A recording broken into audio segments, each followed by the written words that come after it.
सभी को नमस्ते। आचार्य जी प्रणाम। नमस्ते जी। नमस्ते। गुरुवे नमः। ओम नमो नमः। सर्वेभ्यो नमः। आरभ्यता।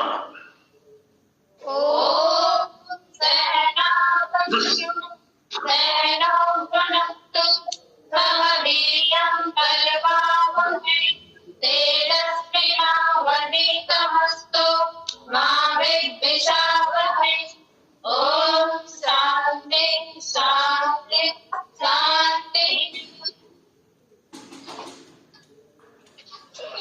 नमस्ते आचार्य जी। नमस्ते जी। तो कल हमने इस वर्णोच्चारण शिक्षा की भूमिका के अंतर्गत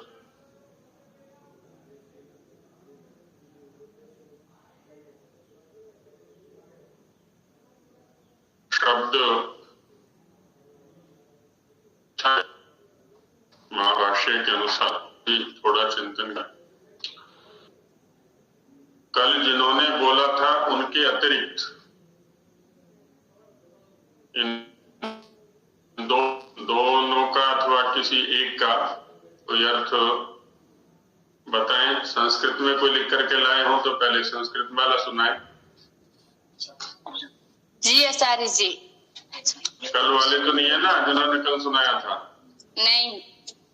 हाँ, क्या नाम है? जूही आर्या। हैं? जूही जी। हाँ जी, जूही जी बोलिए। तमक्षरं ब्रह्म परम पवित्रम गुहाशयं संयुगसन्ति विप्रः। विप्रः आकाशवायु प्रभवः यस्य सः आकाशवायु संयोगेन यः उद्भवति शब्दः यत् अक्षरं यस्य आश्रय गुहा अर्थात् मत्याम् अस्ति यत् अत्युत्तमः बुद्धरूपेण अस्ति। इत्थं ब्रह्मस्य विप्रः सम्यक् प्रकारेण उशन्ति तश्रेयसा चाभ्युदयेनैव सम्यक् प्रयुक्तः पुरुषं युनक्ति। सः ब्रह्मराशि सम्यक् प्रकारेण प्रयुक्तः अभवत् अभ्युदयेन श्रेयसा च द्विविधि सुखेन गुणेन मनुष्यं युनक्ति इति। ब्रह्म शब्द रूप कथम स्यु? ब्रह्म शब्द के रूप कैसे चलेंगे? जूही। ब्रह्म ब्रह्मणि ब्रह्माणि। और तुमने क्या ब्रह्मस्य लिखा है कि नहीं वाक्य में? जी। तो फिर जब ब्रह्म ब्रह्मणि ब्रह्माणि ऐसे रूप चला रहे हो तो सच्चे एक वचन में क्या बनेगा? कोई और ना बताए पीछे से? पीछे की आवाज यहाँ तक आ जाती है जब पीछे से बताते हैं तो क्या बनेगा सच्चे एक वचन? ब्रह्मणा। हाँ, ब्रह्मणा। तो लिखते समय ध्यान रखना चाहिए कि शब्द का क्या रूप बनेगा। अच्छा प्रयास है और थोड़ा स्पष्ट हो सकता था। हाँ जी, और कोई बताएंगे कन्या गुरुकुल से अलग? कन्या गुरुकुल वाले नहीं हो गया? जी आचार्य जी। नहीं, कन्या गुरुकुल वालों से नहीं सुनेंगे किन्हीं और।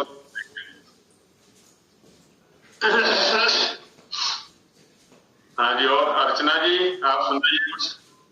आचार्य जी, मैंने ना जो शुरू में एकदम आरंभ में आपने जो मंत्र बोला था उसका थोड़ा सा प्रयास किया है संस्कृत लिखने का। सुनाइए सुनाइए कोई। मैं प्रथम द्वितीय तृतीय का लिखी हूँ, वैसे मुझे बहुत आता नहीं लिखने, फिर भी मैंने लिखा है जी। अक्षरम नक्षरम विज्ञेयः अस्य व्यापकत्वात् तु अक्षर इति सिद्ध्यते वर्णमपि विज्ञायते पूर्वे सूत्रे आचार्यात् उपदिष्टोऽस्ति। वर्णनां बोधनं वाच्यः विषयोऽस्ति एतस्यां वाचि शब्दसागरः विद्यते यथार्थ ज्ञानाय लाघवार्थं च शिक्षा उपदिश्यते आकाशवायुभ्यां प्रभवः नादः नाभेः ऊर्ध्व भागं गतिः कुर्वन् कंठं प्राप्नोति, पश्चात् भिन्नेषु स्थानेषु विभक्तो भवन् शब्द रूपेण श्रूयते। बस। ये प्रीति सिंधु जी का माइक खुला हुआ है, ध्वनि आती है बीच बीच में, जो बोलेंगे केवल उन्हीं का माइक खुला रहे बस। कहानी अच्छा है, बहुत अच्छा है। धन्यवाद। कर्णपाल जी ने भी मौन धारण किया हुआ है, कुछ सुनाइए महाशय जी।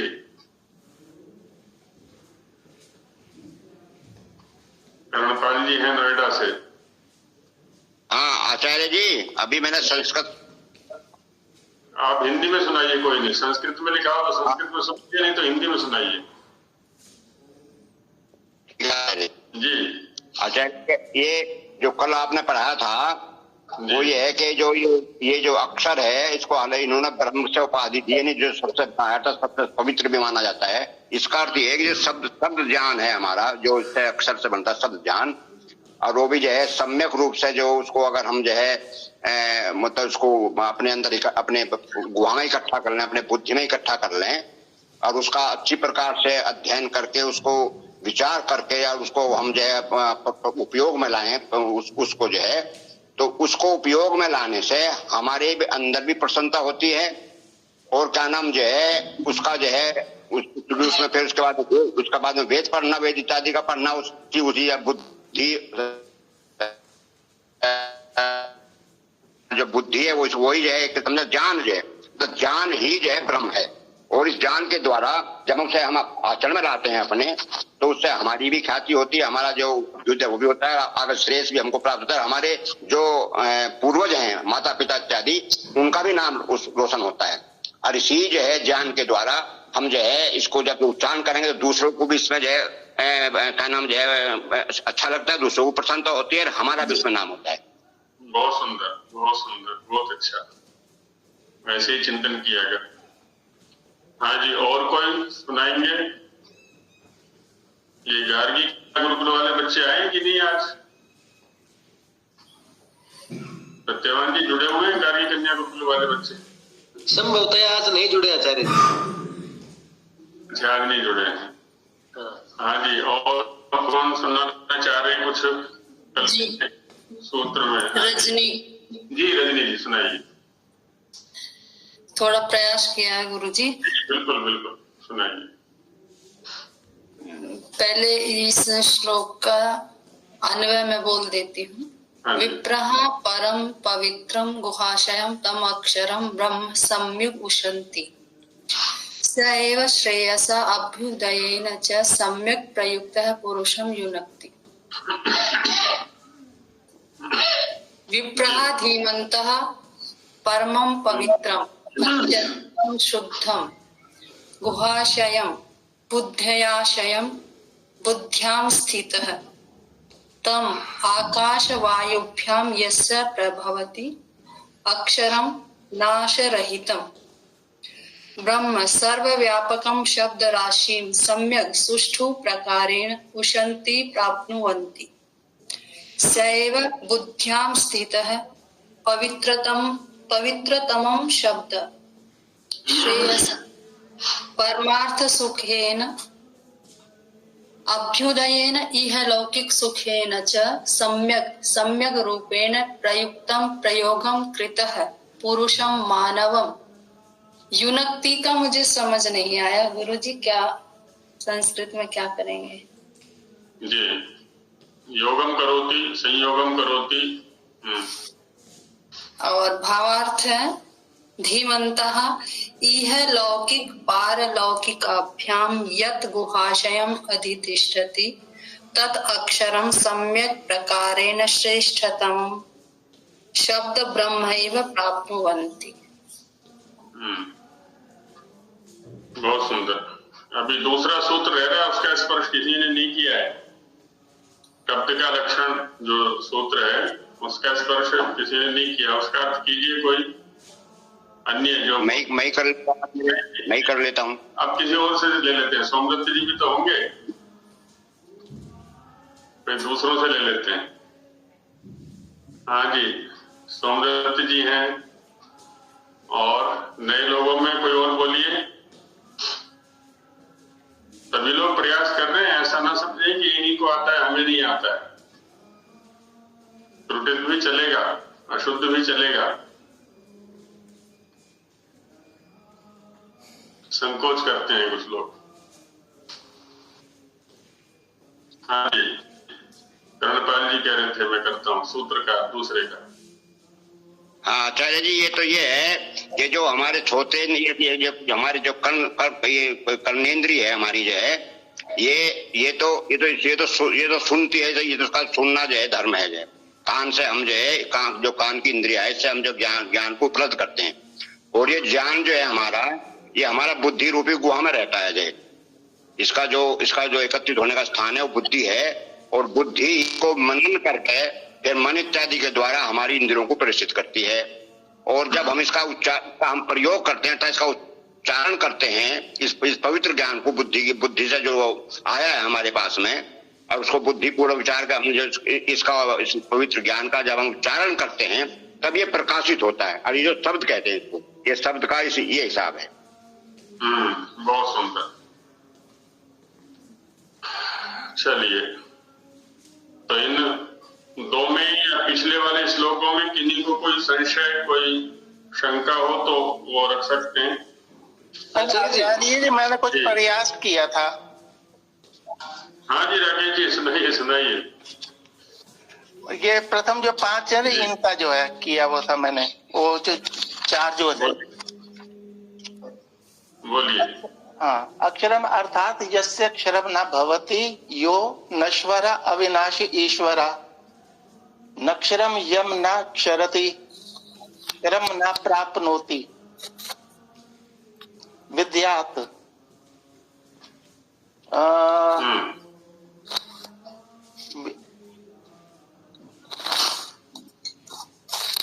विद्या द्वारा विधि माने जानिया।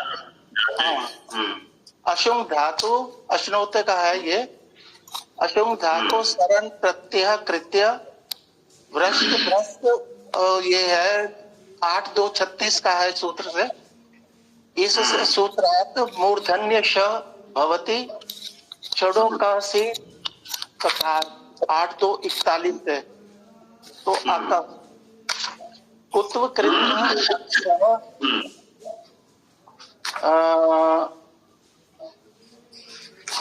पुनश्च पुनश्च ये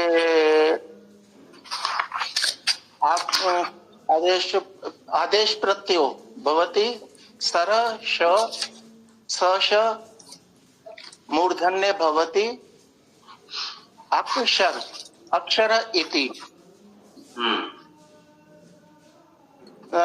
नक्षरम यो व्याप्तः अस्ति तो अक्षरम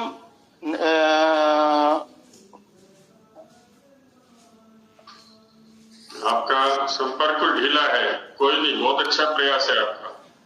हाँ, किमर्थम उपदिश्यते चतुर्विध प्रयोजनार्थ उपदिश्यते। यथा प्रथम वर्ण ज्ञानम, वर्णानाम ज्ञानम प्राप्त्वा पश्चात वाग विषय अर्थात सत असत धर्म अधर्म सत आचरात। द्वितीया तानि यानि वेदेषु उपदिशत ब्रह्म शब्दानि वर्तते। तृतीया तदर्थम ज्ञानम इष्ट ज्ञानम बोधितव्यम। चतुर्था लाघवीकरणम यथा अल कथ्यते यदि सम्मिलितानि स्वरा एवं व्यंजनानि सन्ति। यदि प्रत्येके प्रत्याहारे विहित वर्णानि उच्यते ताम उच्चारणे बहुवा प्रयत्नं भविष्यति। सो लाघवीकरण लघवत्वं कथ्यते।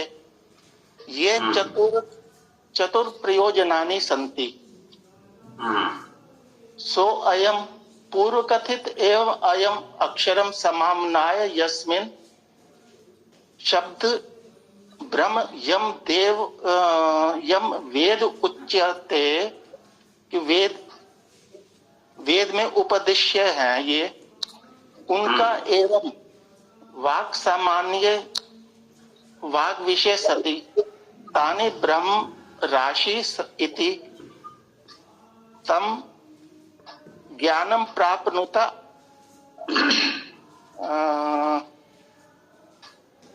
प्राप्नुता आगे है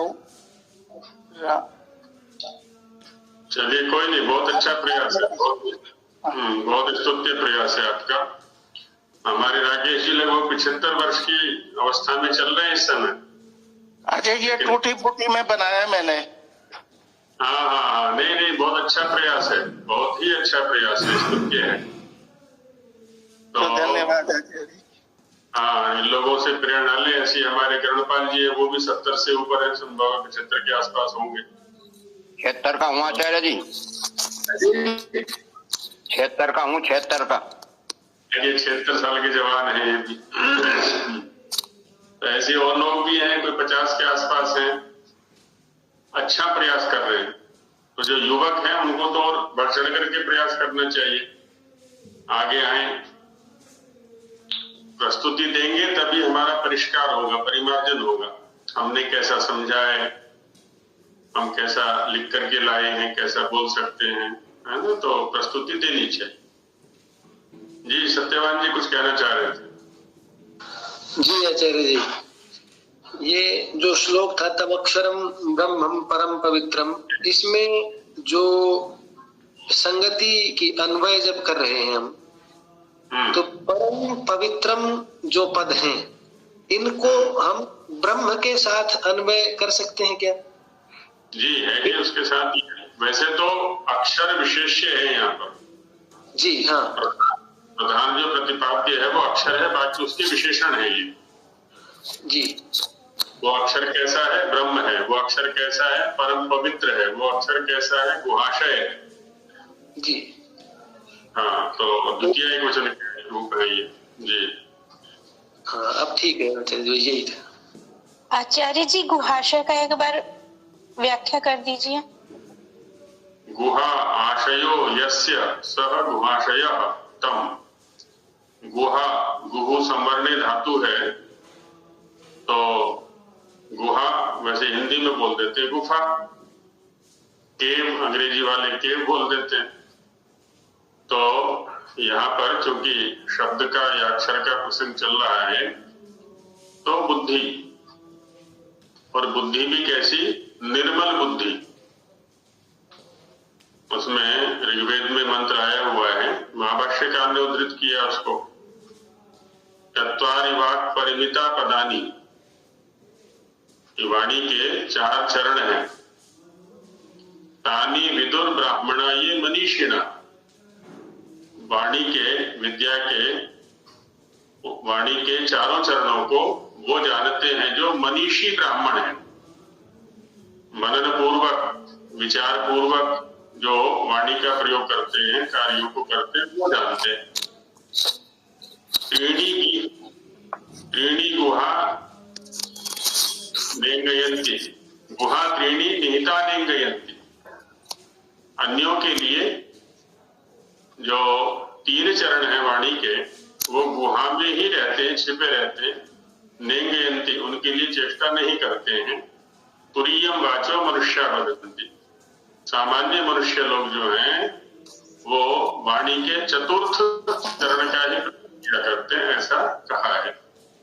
तो जैसे जैसे हमारी बुद्धि निर्मल होती जाती है, निर्मल से तात्पर्य है सद्ज्ञान युक्त, यथार्थ ज्ञान युक्त, या कह ले ऋषियों के द्वारा प्रदत्त ज्ञान से युक्त होती चली जाती है, वैसे वैसे वो निर्मल होती है। निर्मल होती है तो उस ब्रह्म या जो शुद्ध सत्व है उसके साकार करने की जो योग्यता है, जो पात्रता है, वो बढ़ती चली जाती है उसमें। ये यहाँ पर कहा है गुहा है आशय माने हाँ, आ समन्ता शेते अस्मिन इति आशय है, जिसमें रहते हैं, जैसे जलाशय आदि शब्द के प्रयोग बताए थे। तो गुहा है रहने का स्थान जिसका, वह गुहाशय अक्षर। इसमें श्रेय शब्द है, इन्हीं और को कोई शंका तो नहीं है, गत में किसी भी श्लोक में हो, कल वाले में हो, शंका ना रखें अपने पास। आचार्य जी, हाँ जी बोलिए। ये श्रेयस और चाबुदेन सम्यक प्रयुक्त पुरुषम युनक्ति, एक बार इसका शाब्दिक व्याख्या थोड़ी मतलब लिखने में ही समझ नहीं आ रहा, शब्दों का प्रयोग उचित प्रकार से समझ नहीं आ रहा, अभी किन शब्दों में इनको उचित प्रकार से लिखा जाए। जी जी मैं बताता हूँ, उसी को बताने जा रहा था मैं अभी। धन्यवाद। उनकी कोई और शंका किसी की हो तो वो ले लेते हैं, फिर इन शब्दों पर बताते हैं। जब हम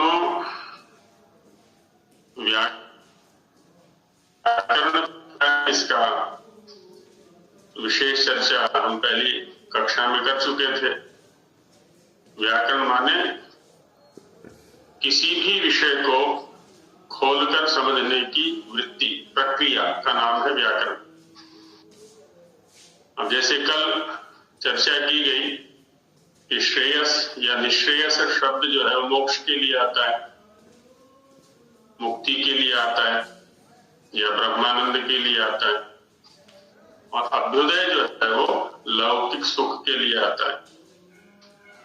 लेकिन इन अर्थों में इन दोनों शब्दों का प्रयोग है कैसे, शब्द का वह आधार क्या है जो कि हमें इन अर्थों तक पहुंचाता है। व्याकरण को जिन्होंने पढ़ा परंपरा से, चाहे प्राचीन परंपरा से, तो एक प्रत्यय है ईयसुम और एक है इष्ठन। जैसे श्रेष्ठा, श्रेष्ठा में इष्ठन प्रत्यय है। जब बहुतों में से एक को अच्छा बताना होता है तो वहां श्रेष्ठ शब्द का प्रयोग किया जाता है, और जब दो में से किसी एक को अच्छा बताना होता है तो श्रेय या श्रेयस ईयसुम प्रत्यय का प्रयोग किया जाता है। ज्यायान ज्येष्ठा, ज्येष्ठा माने सबसे बड़ा, ज्यायान दो में से बड़ा। तो यहां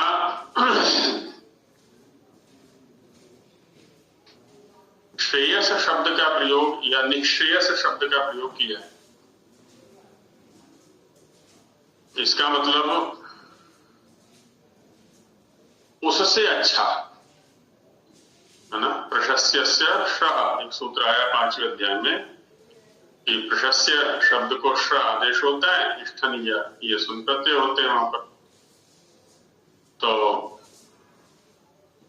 प्रशस्य माने प्रशंसा के योग्य, शंसु स्तुतम धातु से प्रशस्य बनेगा, तो स्तुति के योग्य, अच्छा जिसको हम कह सकते हैं। तो उससे अच्छा, श्रेयस माने उससे अच्छा। अब दो ही प्रकार के सुख हैं यहाँ पर, एक है अभ्युदय और दूसरा है श्रेयस निश्रेयस। अभ्युदय किसको कहेंगे? अभी जो उपसर्ग है वो अभिमुख अर्थ में आता है। अभिमुख माने सामने। तो अभिमुखम उदयः यस्य सह अभ्युदय, सामने की ओर उदय, उन्नति है जिसमें, और पीछे क्या है? अवनति। लौकिक जो उपलब्धियां हैं जितनी भी हैं, उसके लिए नीतिकार ने कहा है संयोगा विप्रयोगांता। जितने भी संयोग हैं, जितनी भी उपलब्धियां हैं, उनका अंत कहाँ होता है? वियोग पर। जो कुछ भी उपलब्धि आज हुई है हमें सांसारिक या भौतिक, कल को वो छूटेगी हमसे। तो संयोगा विप्रयोगांता है ना, जितने भी संयोग हैं उनका अंत कहाँ होता है? विप्रयोग पर, वियोग पर होता है। जब संयोग होता है तब अच्छा लगता है, पैसा आ रहा है अच्छा लग रहा है, मकान बन रहा है अच्छा लग रहा है, गाड़ी आ रही है अच्छी लग रही है, और जितनी भी उपलब्धियां हैं लौकिक स्तर पर। लेकिन यदि जाते हैं तो बड़ा कष्ट होता है, बड़ा क्लेश होता है, दुख होता है। तो उपलब्धि के समय वहां उन्नति दिखाई पड़ती है। तो ऐसे सुख को कहा इन्होंने अभ्युदय सुख, लौकिक सुख। सारे लौकिक सुखों की यही स्थिति है, आरंभ में वो बहुत अच्छे लगते हैं, लेकिन अंत उनका होना है एक न एक दिन, वियोग होना है उनसे एक न एक दिन। अच्छा, दूसरा श्रेयस, इसकी अपेक्षा उसको अच्छा कहा, क्योंकि वो सदा रहने वाला है, बहुत लंबे काल के लिए रहने वाला है, इतने लंबे काल के लिए कि हम कल्पना नहीं कर सकते। तो इसकी अपेक्षा वो श्रेयस है, वो अच्छा है, सब लोग उसी को चाहते हैं। जो वही भूमा तत्सुखम भाई अल्पे सुखम अस्ति, जो अधिक है वही सुखकारी है, थोड़े में सुख नहीं होता। अभी तो आजकल विशेषकर देखने में आ रहा है ना, जो हमारे अभियंता हैं, इंजीनियर हैं, कंपनियों में काम करते हैं, और भी हैं, चाहे MBA कर रहे हैं या और अन्य फील्ड में, क्षेत्रों में काम कर रहे हैं। एक कंपनी को ज्वाइन किया, वहां पैकेज मिला उनको 10 लाख का, काम करते करते पता चला कि दूसरी कंपनी 15 लाख का पैकेज दे रही है, इसको छोड़ के उसको ज्वाइन कर लेते हैं। और आगे पता चला कि ये कंपनी 25 का पैकेज दे रही है, तो इसको छोड़ के उसमें चले जाते हैं। अधिक से अधिक में अभिरुचि बनती चली जाती है। और वह सुख ऐसा है, वह उपलब्धि ऐसी है कि सांसारिक स्तर पर प्राप्त होने वाले जितने भी सुख साधन हैं उनकी अपेक्षा वो अच्छा है, चिरस्थायी है, लंबे समय तक रहने वाला है, सदा रहने वाला ही कह लें। इसलिए उसको कह दिया है श्रेयस, मुक्ति सुख, मोक्ष सुख, ब्रह्मानंद आदि आदि शब्दों से उसको कहा जाता है। और अभ्युदय माने लौकिक सुख, व्यावहारिक सुख, यह लौकिक सुख, ऐसा शब्दों का प्रयोग कर देते हैं। शब्द का हम ठीक से प्रयोग करेंगे, हमारा व्यवहार अच्छा बनेगा, बंधु बांधव सखा मित्र आदि आदि, तो उनसे सुख की प्राप्ति होगी, उनकी अनुकूलता हमारे लिए बनेगी, तो हम ठीक से रह सकेंगे। शब्दों का अनुचित प्रयोग करेंगे तो उनकी प्रतिकूलता हमें मिलेगी। घरों में देखा ना कैसे झगड़े हो जाते, एक शब्द निकल गया मुंह से और उसी ने झगड़ा करा दिया, प्रतिकूलता बन गई, संबंध विच्छेद तक बात पहुंच जाती है। और शब्द का ठीक से प्रयोग करें, इसलिए का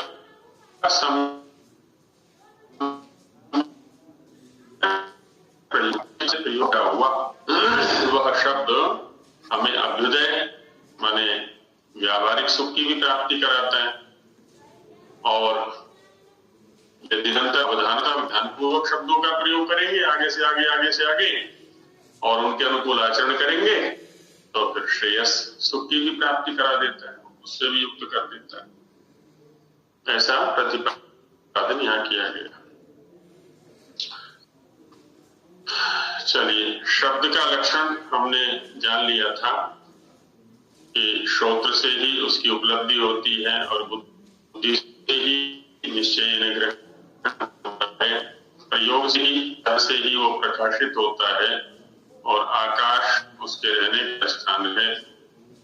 तो ये लक्षण जिसके अंदर घटित होते हैं उसको कहते हैं शब्द, शब्द है। अब वर्ण कितने हैं? अब सामान्य रूप से दिखा दिया इन्होंने त्रिषष्टि, त्रयश्च षष्टिश्च इति त्रिषष्टि, यात्यधिका षष्टि त्रिषष्टि 3 है अधिक जिसमें ऐसी षष्टि, षष्टि माने 60, तो 63 हो गए। त्रिषष्टि का ही हिंदी में बिगड़ के रूप बन गया 63। 63 तिर माने त्रि, षट माने षष्टि, तो 63। तो 63 वर्ण है ये। अब कैसे हैं, पहले इनके 63 वर्णों को समझ लेते हैं। 63 वर्ण वह है जिनका प्रायः प्रयोग होता है, इनको गिनाया हुआ है। अब आगे जो छठा पृष्ठ है, वर्णोच्चारण शिक्षा यदि सबके पास यही है, तो उस पर एक चित्र दिया हुआ है, चार्ट, और उसमें भी मुख्य रूप से 3 वर्गीकरण किए हैं। अवान्तर देखेंगे तो 4 वर्गीकरण हैं, और अंदर घुसेंगे तो और वर्गीकरण है। सभी पर अभी चिंतन करते हैं। पहला जो चित्र है उसमें वो है स्वरों का। ऊपर सबसे शीर्षक दिया हुआ है अकारादि स्वरों का स्वरूप। अकारादि, आकार है आदि में जिनके, ऐसे वो अकारादि। तो स्वरों का व्याकरण के अंदर स्वर के लिए अच शब्द का प्रयोग कर लिया जाता है, और इधर शिक्षाकार उसको स्वर कहते हैं। स्वर क्यों कहते हैं इसको, उसकी चर्चा आगे की जाएगी। तो स्वरों में पहले अ रखा 3 प्रकार का। इसमें जो विभाग किया है, ऊपर उपशीर्षक दिए हुए हैं ह्रस्व दीर्घ प्लुत। काले दीर्घ प्लुत है ना, मोटे ऊपर लिखे हुए हैं। ह्रस्व दीर्घ प्लुत क्या है, इनका भी स्वरूप आगे चर्चा में आएगा। ह्रस्व दीर्घ प्लुत जो शब्द हैं ये काल की दृष्टि से एक मात्रा काल वाले को ह्रस्व कहते हैं। उससे द्विगुनी मात्रा का जो काल जिस स्वर के उच्चारण में लगता है उसको दीर्घ कहते हैं, और ह्रस्व की अपेक्षा ही तिगुने काल से जो वर्ण उच्चरित होता है उसको प्लुत कहते हैं। मात्रा काल का जो निर्धारण है उसके लिए एक पकना आंखें होती है ना, एक बार में उन्मेष निमेष उन्मेष नीचे गिरा के ऊपर उठाने में जितना काल लगता है वो हो गया एक मात्रा का। अथवा वैद्य जी जिस नाड़ी को देखते हैं, अंगूठे के नीचे वाली नाड़ी होती है ना बाजू में, उसका जो एक बार का स्पंदन काल है, एक बार खुदकती है वो, स्पंदन करती है, गति करती है, जितने काल में स्वस्थ व्यक्ति की नाड़ी, तो वह एक मात्रा का काल हो गया। देसी मुर्गे को बोलते हुए देखा होगा किसी ने। देसी मुर्गा क्रमशः इन तीनों मात्राओं का उच्चारण करता है। ऊ वर्ण लेता है वो, ऊ ले लेते हैं या कू ले लेते हैं, जो भी है। कहीं गांव में जाकर के ध्यान से सुनना, जो ये कृत्रिम मुर्गा या मुर्गी है वो तो बोलते नहीं है। जो देशी मुर्गा है जिसके सिर पर कलगी होती है ना, उसको सुनेंगे तो तीनों मात्राओं का क्रम से उच्चारण करता है। तो इस प्रकार से ह्रस्व कम से कम एक मात्रा का होता है, और सामान्यतः अधिकतम 3 मात्रा काल का होता है। अब अ के 3 विभाग हो गए मात्राओं या काल की दृष्टि से। ऐसे ही ई के भी 3 विभाग किए, ऊ के भी, री के भी। लृ में दीर्घ नहीं होता, ह्रस्व या प्लुत की सत्ता है। कुछ लोग दीर्घ भी मानते हैं, इसकी चर्चा भी आगे की जाएगी। और जो ये 4 वर्ण हैं बाद के ए, ऐ, ओ, औ, इनके ह्रस्व,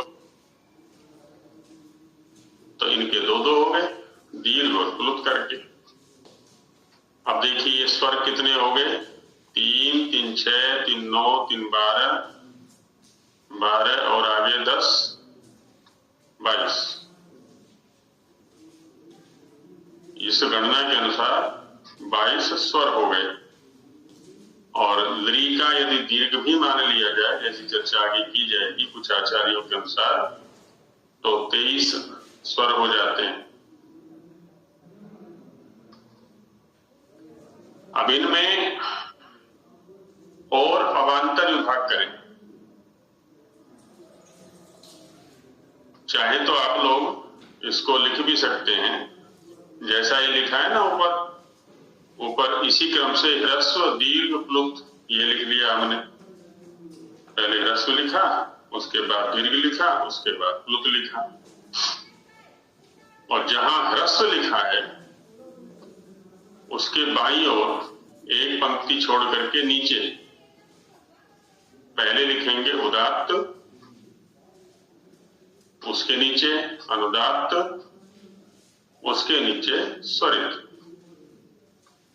ये उदात्त, अनुदात्त और स्वरित ध्वनि के धर्म होते हैं। जब हम उच्च ध्वनि से बोलते हैं तो उसको उदात्त बोलते हैं। आगे सूत्र आ रहे हैं, उच्चैर उदात्त, हनीचैर अनुदात्त, समाहार स्वरित। जब मध्यम ध्वनि से बोलते हैं तो उसको स्वरित कहते हैं। जब निम्न स्वर से बोलते हैं, निम्न ध्वनि से बोलते हैं, तो उसको अनुदात्त बोलते हैं। तो अब ह्रस्व जहां हमने लिखा है वहां हम लिख देंगे अ 3 बार आ गया, क्योंकि ह्रस्व, उदात्त अ, ह्रस्व, स्वरित अ, ह्रस्व, अनुदात्त अ। अब ऐसे दीर्घ के नीचे 3 लिख देंगे हम, आ, दीर्घ उदात्त आ, दीर्घ अनुदात्त आ, दीर्घ स्वरित आ। ऐसे ही प्लुत के नीचे भी हम लिखेंगे। प्लुत वर्ण को दिखलाने के लिए उसके साथ में 3 का अंक लिख दिया जाता है।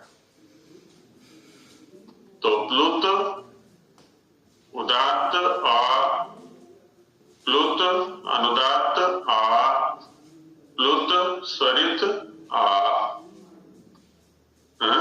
ऐसे हो गया ये। अब यहां हमने देखा एक के 3 विभाग हो गए। ह्रस्व के भी 3 हैं, दीर्घ के भी 3 हैं और प्लुत के भी 3 हैं। उदात्त, अनुदात्त, स्वरित, ऐसा करके। अब इनका एक और विभाग होता है। ये तो हो गए विशुद्ध अ। इसी अ को जब हम नासिका के साथ बोलेंगे, अष्टाध्यायी में सूत्र है मुख नासिका वचनोर नासिका। मुख के साथ साथ नासिका का भी प्रयोग जब हम करते हैं किसी वर्ण के उच्चारण में, तो उसको कहते हैं अनुनासिक।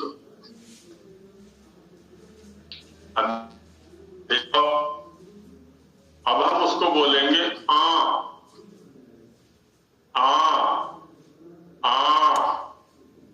नासिका का भी प्रयोग उसमें कर दिया। तो जो 9 भेद अभी हमने लिखे थे 3, 3, 3 करके, उन्हीं 9 के अब 18 हो जाएंगे। पहले जो लिखे हमने वो है निरनुनासिक, माने अनुनासिक धर्म रहित। और जब इनको अनुनासिक गुण से युक्त करेंगे तो वो हो जाएंगे सानुनासिक। सानुनासिक माने अनुनासिक सहित, बाकी वही भेद रहेंगे जैसे पहले किया था हमने। ह्रस्व उदात्त अ, अभी क्या हो जाएगा? ह्रस्व उदात्त अ। उसमें नासिक के ध्वनि को और संयुक्त कर दिया, नासिका को और साथ में लगा दिया उच्चारण काल में। उदात्त नहीं, ह्रस्व अनुदात्त अ, ह्रस्व स्वरित अ। तो इस प्रकार से अ के 18 भेद हो गए।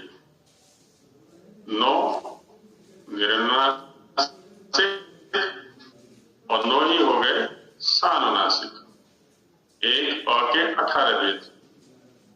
ऐसे ही ई के भी 18 भेद हो जाएंगे, ऐसे ही ऊ के भी 18 भेद हो जाएंगे और री के भी 18 भेद हो गए। 18 भेद वाले हमारे पास हो गए 4। तो 18 चौके 72, ये 72 हो गए।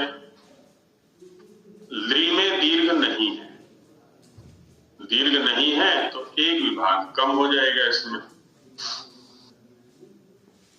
ये हो जाएंगे 12। एक दीर्घ वाला विभाग कम हो गया, 6 वर्ण कम हो गए उसमें।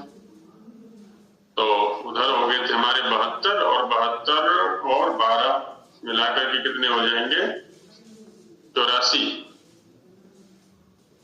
अब 12 ले लेंगे हम इन चारों के, ए आई ओ औ। प्रक्रिया वही रहेगी, इनके ह्रस्व वाला विभाग समाप्त हो जाएगा। ली में दीर्घ वाला विभाग नहीं था, ए आई ओ औ में ह्रस्व वाला विभाग नहीं। 12 इनके हो जाएंगे। जब 12 इनके हो गए तो 12 चौक 48 और ऊपर ली के 12 थे तो 12 पंजे 60। 60 और 72 ऊपर 18 वाले 4 थे, 72 और ये 12 वाले हो गए 5। 12 पंजे 60 तो 60 और 72 कितने हो गए अभी? 132। 7 और 6 13, 130, 132 हो गए। और यदि ली के दीर्घ भी मान लिए जाए, ली के कुछ आचार्यों के मत में दीर्घ भी माना जाता है, आगे चर्चा की जाएगी। तो ली के दीर्घ भी मान लिए जाए तो 6 वो जोड़ लिए जाए इसमें, 132 और 6 138। तो इस प्रकार से 138 प्रकार के स्वर हो जाते हैं हमारे, है ना, जिनको यहाँ पर 22 के अंतर्गत दिखाया हुआ है। इतने स्वरों का हम प्रयोग करते हैं, वेद में भी और लोक में भी उनका प्रयोग किया जाता है। तो ये इस प्रकार से 132 अथवा 138 प्रकार के स्वर हो गए। अब दूसरा विभाग है व्यंजनों का। स्वरों का विभाग समझ में आ गया होगा सभी के, भाषा में ही किया है, करने का प्रयास किया है। आचार्य जी एक प्रश्न, एक संशय था। जी जी बहन जी। ये जो अ है उसमें अनुस्वार के साथ भी उसका उदात्त अनुदात्त और स्वरित होगा? जी बिल्कुल, तभी तो 18 बनेंगे। तभी 18। हाँ जी, हाँ जी। अनुस्वार नहीं, अनुनासिक बोलेंगे बहन जी। अनुनासिक, सॉरी। हाँ जी, अनुनासिक गुण है, अनुस्वार एक स्वतंत्र वर्ण है, वो भी आगे चर्चा में है। जी जी। तो अनुनासिक धर्म युक्त होने पर तभी ये 132 अथवा 138 स्वर हो जाते हैं हमारे। आचार्य जी, दूसरा जी जी बोलिए प्रीति जी। जैसे अनुस्वार की हम ऊपर बिंदी लगाते हैं, वैसे अनुनासिक का दर्शाने का प्रतीक क्या होगा? अनुनासिक चंद्र बिंदु ना? चंद्र बिंदु, चंद्र बिंदु उसको दिखा देते हैं उसमें। जी धन्यवाद।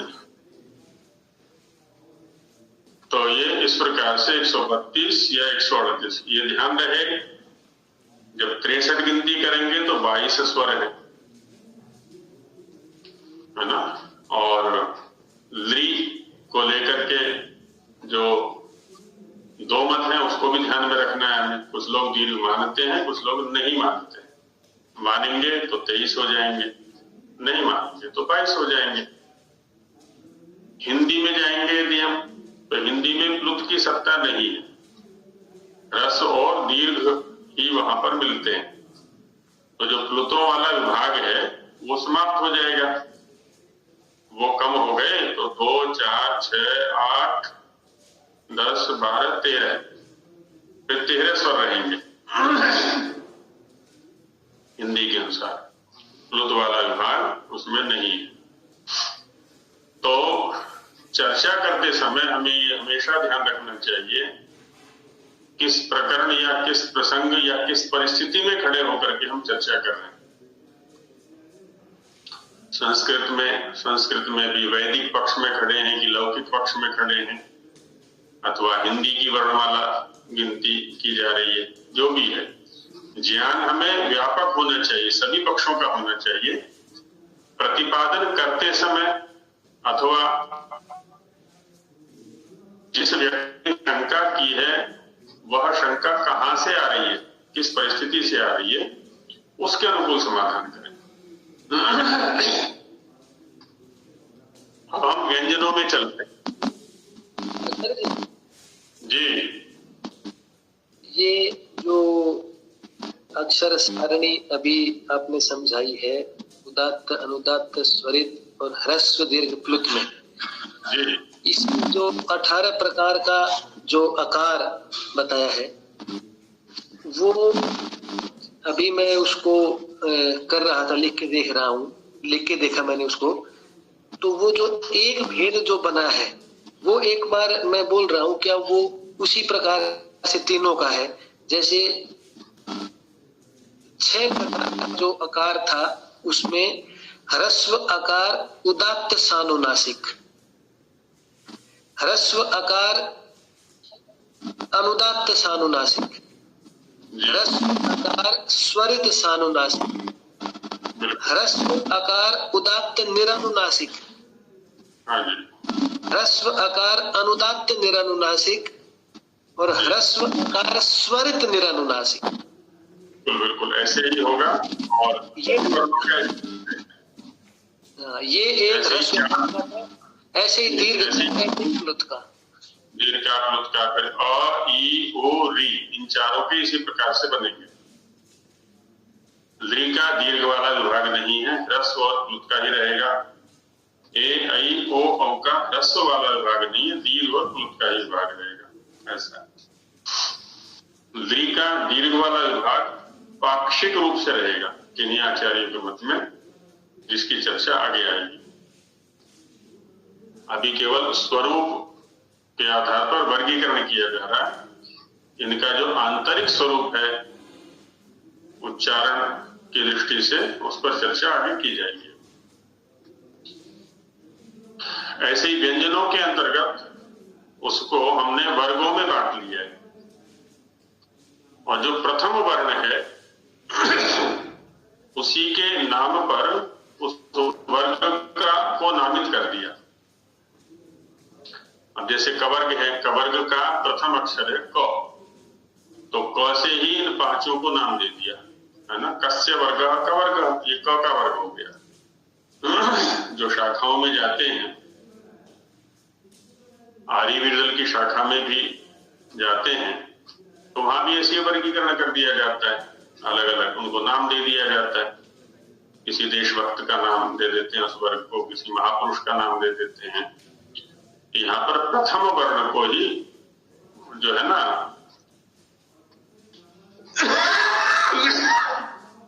उस वर्ग के नाम के रूप में रख दिया है कि क, ख, ग, घ, ङ, ये क का वर्ग हो गया, क्योंकि इनका जो मुखिया है, इनका जो प्रथम वर्ण है वो है क। ऐसे ही दूसरा वर्ग है च वाला, च वर्ग नाम दे दिया उसको। तीसरे को ट वर्ग, चौथे को त वर्ग और पंचम को प वर्ग। इन्हीं को वैयाकरण लोग, अब जैसे यहाँ पर क के साथ वर्ग शब्द रखा हुआ है, वे लोग क के साथ में कू जोड़ देते हैं, कू। तो कू, चू, टू, तू, कू, जिसको यहाँ पर कहा ना कवर्ग, कवर्ग के लिए आ गया कू, चवर्ग के लिए चू, टवर्ग के लिए टू, तवर्ग के लिए तू और पवर्ग के लिए पू। अष्टाध्यायी में यदि कहीं पर भी ये शब्द दिखाई पड़ते हैं, जैसे चुटू सूत्र है, तो चुटू में चू और टू, लशक व तद्धित में कू है, वहां पर कू, कू माने कवर्ग, चू माने चवर्ग, टू माने टवर्ग, कुपो हो कपौच, कू कवर्ग, कू पवर्ग, कुहोस चू, कू कवर्ग, चू चवर्ग। तो ऐसे ये नाम भी इनके लिए दिए गए हैं। ये 5 वर्ग बन गए। 5 वर्ग में, प्रत्येक वर्ग में 5 वर्ण है तो 25 वर्ण हो गए। इन 25 वर्णों के लिए एक नाम दिया गया है स्पर्श। स्पर्श सूत्र है कादयो मावसाना स्पर्शाः। कादय क है आदि में जिनके, मावसाना मां से जिनका अवसान होता है, समाप्ति होती है, तो क से लेकर के म पर्यंत जो वर्ण है उनका नाम है स्पर्शाः, स्पर्श। तो इन 25 वर्णों के लिए, 25 व्यंजनों के लिए स्पर्श नाम भी है। एक वर्ग बनाया अंतस्थ।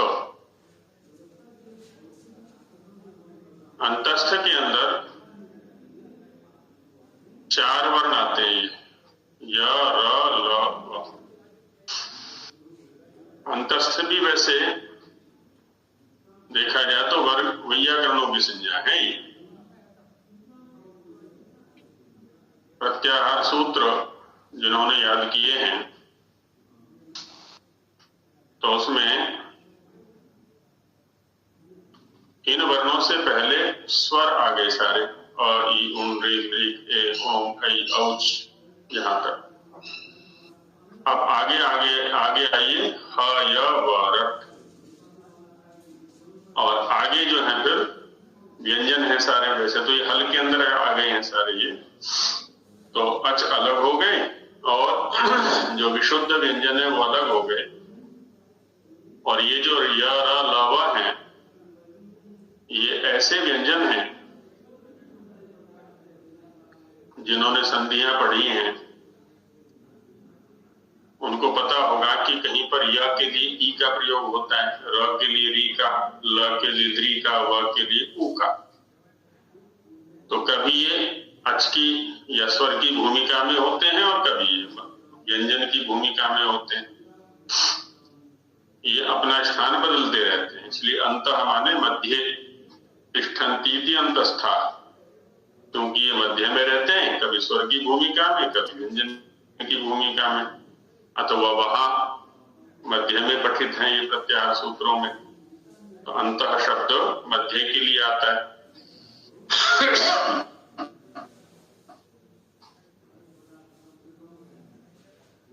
इनके लिए प्रयोग है।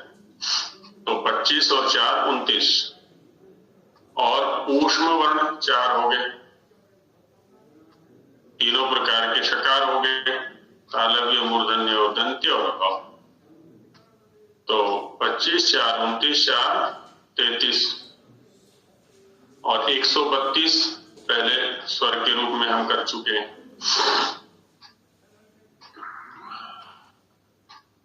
और ये हो गए। आगे अयोगवाह, ये वर्गीकरण है एक।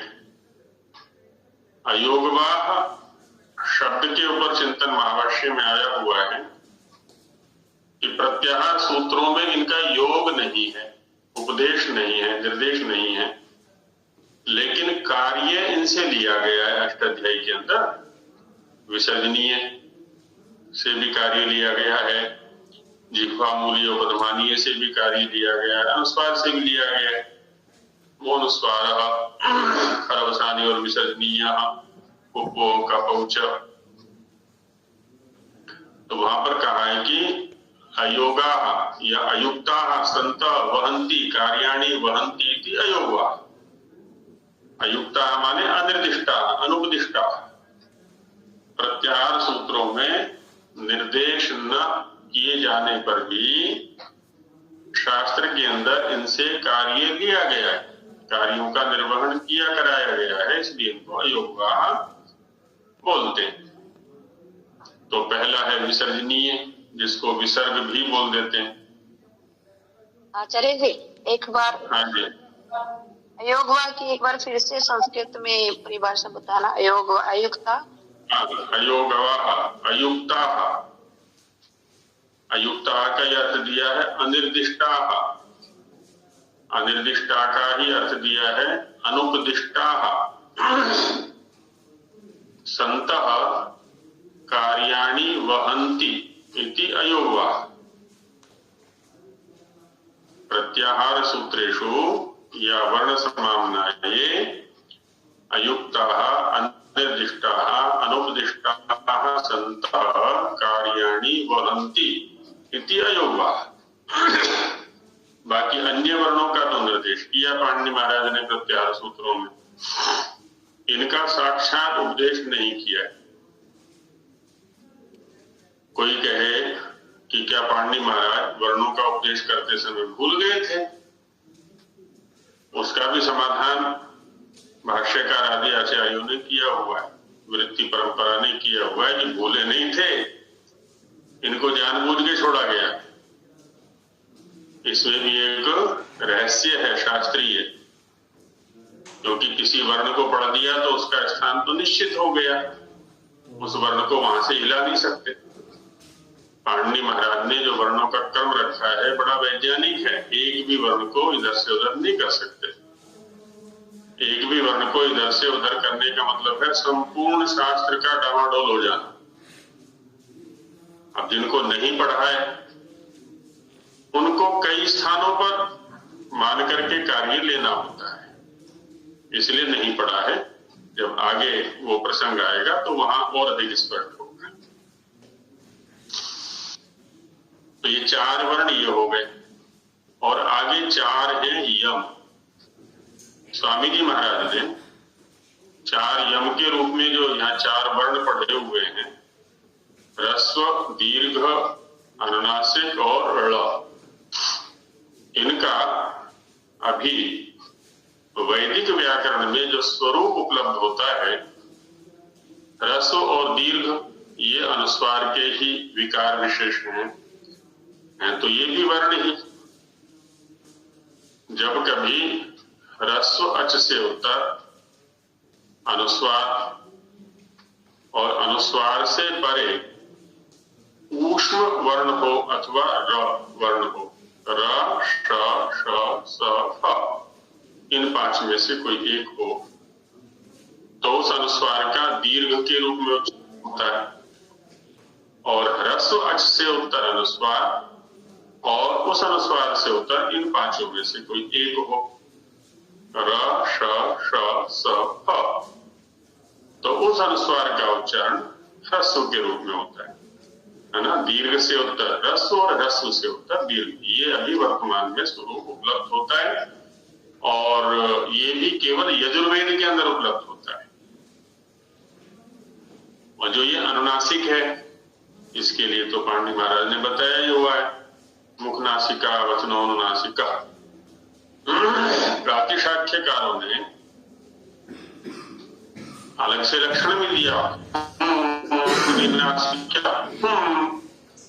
पौराणिक जगत में यदि सुने होगा मंत्र पाठ, तो ऐसा करके वो बोलते भी हैं। और जो ळ है, ये अंतिम वर्ण ळ, ये ऋग्वेदियों के यहाँ पर है। ऋक् प्रातिशाख्य में इसका स्वरूप बताया हुआ है। जब कभी दो अचों के बीच में ड अथवा ल व्यंजन आता है तो उसका उच्चारण ळ ऐसा होता है। हरियाणा में भी इसका उच्चारण है, गुजराती में भी है, मराठी में भी है। जैसे हड़, खड़, बड़द, है ना, ऐसे उच्चारण खाड़, ळ जैसा इसका उच्चारण होता है। ड और ल का मिश्रित स्वरूप। स्वामी जी ने इनको यम के रूप में उद्धृत किया है यहाँ पर। अभी जो वैदिक व्याकरण उपलब्ध होता है उसमें यम के रूप में नहीं है इनका उल्लेख। संभव है स्वामी जी के सामने कोई ऐसा प्रातिशाख्य या कोई व्याकरण का ग्रंथ रहा हो, वर्णों का ग्रंथ रहा हो जिसमें इनका यम के रूप में उल्लेख हो। अभी जो यमों का स्वरूप उपलब्ध होता है उसकी चर्चा हम कल करेंगे, उसको लिखाएंगे भी। तो अब संख्या की दृष्टि से देखें तो 132 पहले हो गए और आगे कितने वर्ण हो गए जी हमारे? ये 8 और 8 16, 16 और 32 48 और 25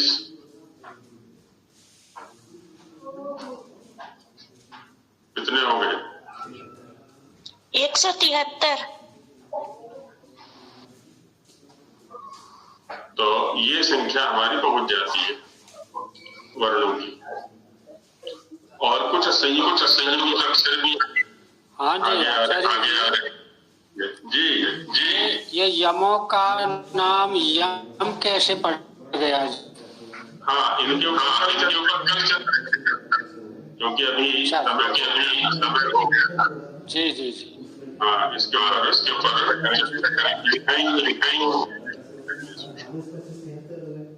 तो आज हमने ये वर्णों का जो वर्गीकरण है ना, इसको समझने का प्रयास किया है। सामान्य रूप से इनके लिए अक्षर या वर्ण शब्द है। अवान्तर विभाग करेंगे तो स्वर और व्यंजन में हो गया। स्वरों में फिर अवान्तर विभाग है, व्यंजनों में फिर अवान्तर विभाग है। इनको आप सभी ध्यान कर लें, है ना। लिखा तो दिया, ये यहाँ भी लिखा